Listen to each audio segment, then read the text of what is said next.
Nah, terkait kalau misalkan Anies minta diperpanjang sebagaimana penafsiran banyak orang, setelah dua-dua habis, ya ngawur, berbahaya. Ini kalau dituruti ya daerah lainnya pasti akan ricuh juga akan menuntut hal yang sama gitu.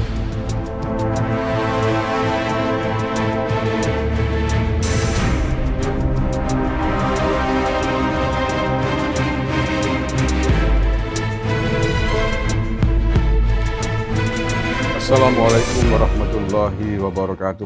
Salam Nusantara, salam sejahtera untuk kita semuanya.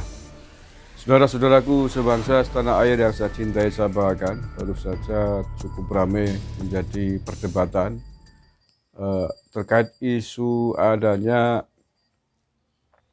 Gubernur Anies Baswedan yang dihebohkan katanya meminta jabatannya diperpanjang pasca masa jabatannya selesai pada tahun 2022.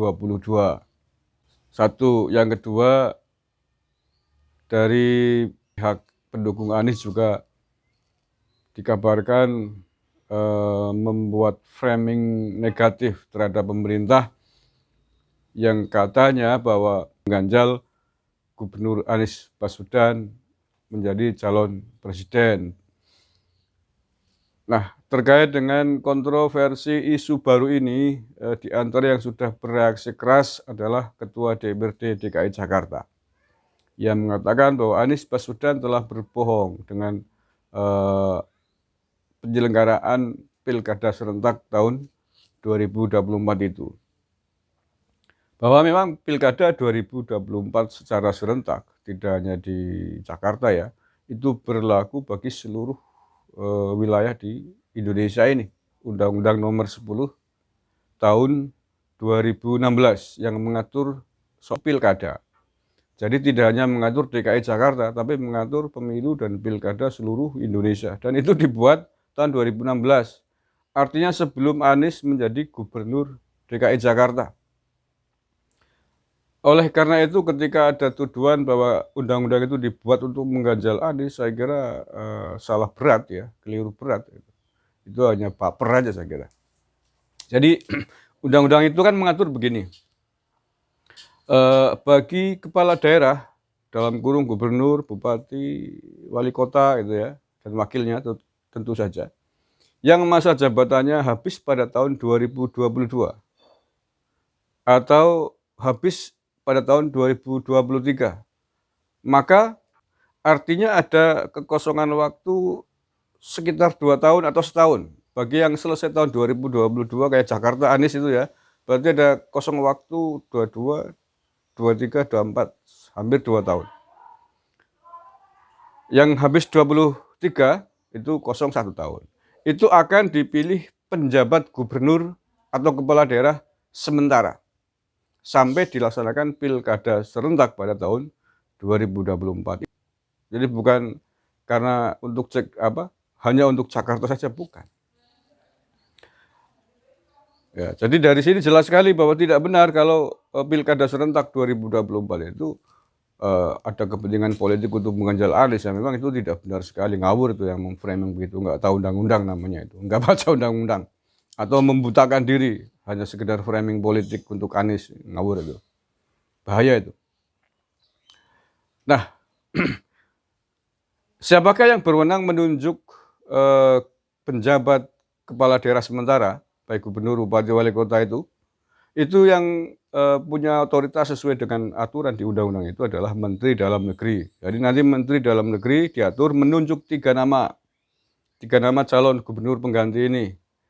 Teknisnya nggak tahu, mungkin ada penjaringan dan lain sebagainya, tapi otoritasnya adalah Menteri Dalam Negeri. Nah, 3 nama ini diambil oleh Menteri Dalam Negeri kemudian diajukan kepada Presiden. Nah, Presiden akan menunjuk 1 orang kepala daerah yang ditunjuk atau di-ACC oleh Presiden. Begitu aturannya, bro. Jadi bukan bukan kepentingan politik sektoral satu daerah. Ngawur itu namanya. Nah, kembali ke persoalan Anies Baswedan.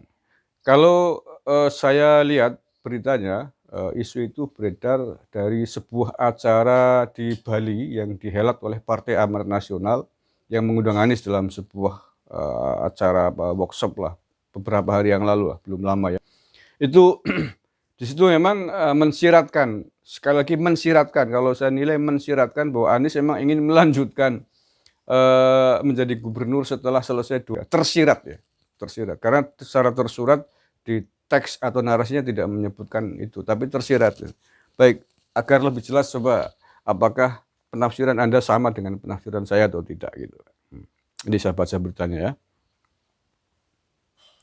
Sudah ada beberapa media mainstream yang mengangkat. Ini saya ambilkan yang dari Detik ya. Ini di Detik ditulis dengan judul Ketua DPRD minta Anies Baswedan stop berbohong soal Pilgub DKI 2024. Nah, terkait dengan peristiwa di Bali itu, ini saya langsung meloncat saja ke peristiwa itu dulu, yang sebagai apa namanya peristiwa yang menjadi heboh itu, yang menghebohkan itu. Ini ya petikannya nih. Dulu ini yang ngomong Anies ini.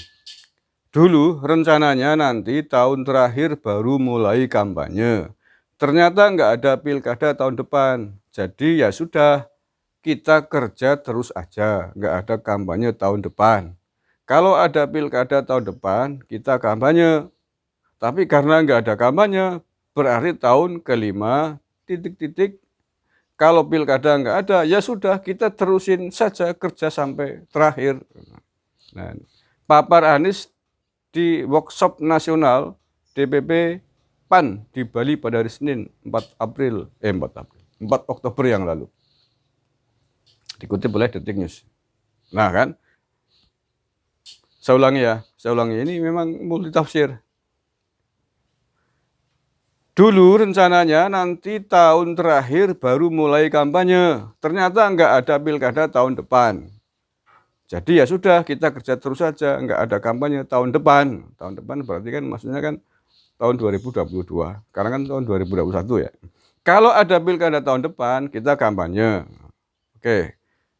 Tapi karena nggak ada kampanye, berarti tahun kelima, titik-titik ini tulisannya.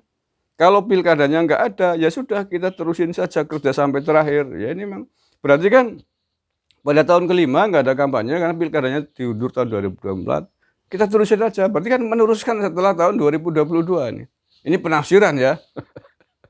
Artinya dengan penafsiran ini Anies memang ingin agar diperpanjang masa jabatannya menjadi gubernur sampai tahun 2024.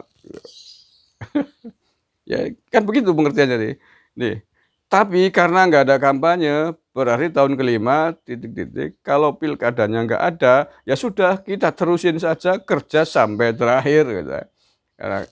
Karena tidak ada pilkada tahun 2022 itu, ya sudah, kita terusin saja kerja sampai terakhir. Terakhir maksudnya sampai pilkada tahun 2024. Artinya Anies selesai tahun 2022, minta diperpanjang sampai 2024. Ini sekali lagi penafsiran saya dengan membaca narasi teks yang dikutip oleh Detikcom ini mengutip pernyataannya Anies. Coba silakan Anda narasi apa? Penafsiran Anda seperti apa terserah aja. ini ramai di tingkat hukum nih kalau seandainya ini di apa namanya menjadi perbincangan di level hukum tentang maksudnya itu gitu.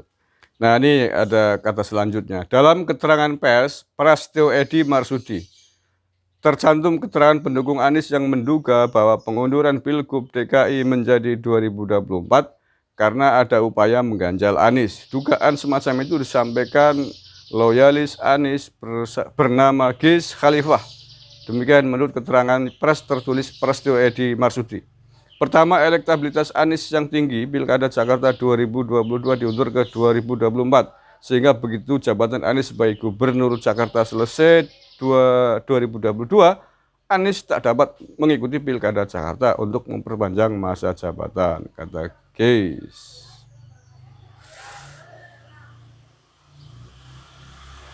Kedua, menyerang Anies dengan berbagai cara untuk didiskreditkan, dijatuhkan dari jabatan gubernur, dan bahkan dicari celah untuk dapat dipidanakan agar tidak dapat mengikuti Pilpres 2024. Kalau itu sih namanya baper ya. Nah sekarang saya baca statementnya ini. Ketua DPRD DKI Jakarta tentang isu Anies minta diperpanjang, ya. Ketua DPRD DKI Jakarta Prasetyo Edy Marsudi meminta Gubernur DKI Jakarta Anies Baswedan berhenti berbohong soal isu Pilgub DKI 2024. Pilgub DKI digelar pemerintah pusat pada 2024, bukan 2022, tidak untuk mengganjal Anies, melainkan karena sudah amanat undang-undang. Pras menegaskan masa jabatan Gubernur Anies Baswedan berakhir pada 2022 dan kemudian Pilgub DKI digelar pada 2024. Untuk mengisi kekosongan jabatan Gubernur DKI nantinya, posisi Anies akan diisi seorang pejabat. Pemerintah pusat menetapkan Pilgub DKI digelar pada tahun 2024, bukan 2022. Yaitu karena amanat undang-undang tadi. Sebagaimana di awal saya sebutkan. Oke, kemudian ini saya ingin sampaikan, mungkin saudara-saudara ingin tahu tentang daerah mana saja, provinsi mana saja dan kabupaten mana saja yang akan kosong kepala daerahnya pada tahun 2022 dan pada tahun 2023. Biar pada paham ini bukan persoalan DKI saja. Ngawur ini yang nggak tahu nih. Ini pendukungnya ini kalau nggak melek undang-undang berbahaya ini. Nih, selain DKI, provinsi ini sambil dari CNN ya. Selain DKI, provinsi yang dipimpin pejabat gubernur mulai 2022 adalah Aceh, Bangka Belitung, Banten, Gorontalo, Sulawesi Barat, dan Papua Barat. Adapun 17 provinsi yang dipimpin pejabat gubernur mulai 2023 adalah Sumatera Utara, Riau, Sumatera Selatan, Lampung, Jawa Barat, Jawa Tengah, Jawa Timur, Bali, Nusa Tenggara Barat, Nusa Tenggara Timur, Kalimantan Barat, Kalimantan Timur, Sulawesi Selatan, Sulawesi Tenggara, Maluku, dan Papua. Nah, ya jelas ya. Ada 7 provinsi yang akan punya pejabat sementara kepala daerah pada tahun 2022 dan 17 provinsi pada tahun 2023. Oke, saya kira jelas ya. Bukan persoalan DKI, nggak ada ngawur. Bukan persoalan mengganjal Anies, ngawur juga ini. Nah, terkait kalau misalkan Anies minta diperpanjang, sebagaimana penafsiran banyak orang, setelah dua-dua habis, ya ngawur, berbahaya. Ini kalau dituruti ya, daerah lainnya pasti akan ricuh juga, akan menuntut hal yang sama, ngawur. Undang-undang sudah dibikin, sudah berlaku, ya sudah. Tinggal dilaksanakan dengan baik. Oke, terima kasih. Kurang lebihnya mohon maaf. Wallahul muwaffiq ila aqwamit thoriq. Assalamualaikum warahmatullahi wabarakatuh. NKRI. Harga mati.